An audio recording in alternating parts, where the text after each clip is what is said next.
I call expectation and assumption the evil twins of relationships because so many of us, without consciously examining either our motives or mindset, enter every relationship with these dialed up to the max. Let's take assumption first. It's easy to make assumptions about people, and whether we realize it or not, we all do it constantly. It happens most at the start of getting to know someone because we have so much incomplete information. If, like most people, we don't ask the questions we need to fill in the blanks, we will generally fill them in ourselves, building a false picture based on our previous encounters and experiences with others. In business, this can be dangerous, making us vulnerable to great actors or con artists who have mastered the art of charm. In our personal lives, this can leave us in a truly weak and exposed position, causing us to miss out on connections with the best people or drawn towards others who will ultimately be a bad match for us. We only have to look at divorce statistics to realize how many people, and I include myself in this category, make a serious commitment to someone who turns out to be a completely different person to the one we thought they were. What went wrong?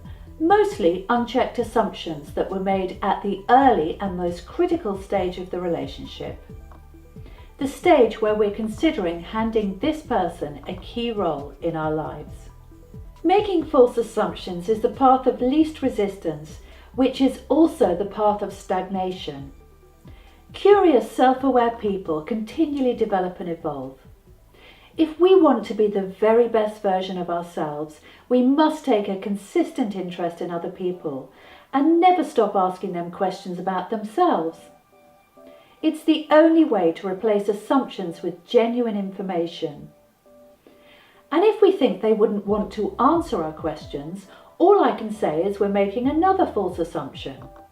People love talking about themselves unless they've got something to hide. Just make sure the questions aren't too intrusive to begin with.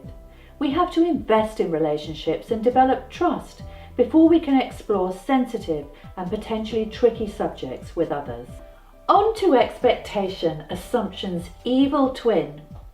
Expectation can skyrocket once any relationship has a label: marriage, girlfriend, boyfriend, business partner, parent, etc. As every parent knows, a favourite ploy of all children when they're out to get something is, all my friends have X or Y and I'm the only one that doesn't. Expectation is a set of unwritten rules, a code we are somehow supposed to live by.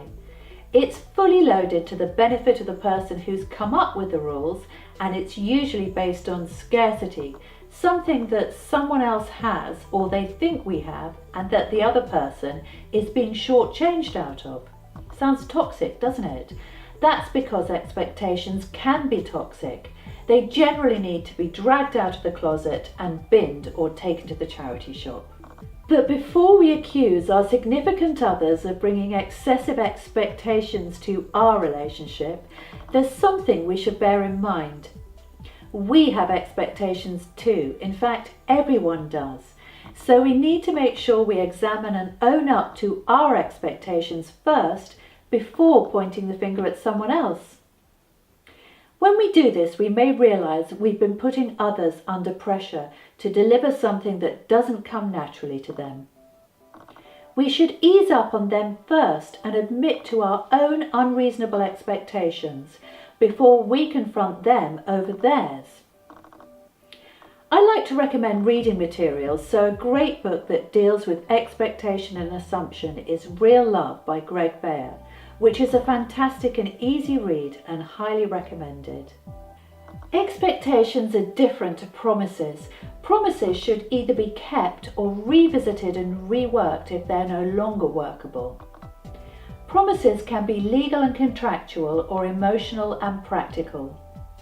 If we've invested a large chunk of our lives into someone, for example, if they're our life or business partner, it's entirely reasonable for us to make some very clear promises and commitments to one another.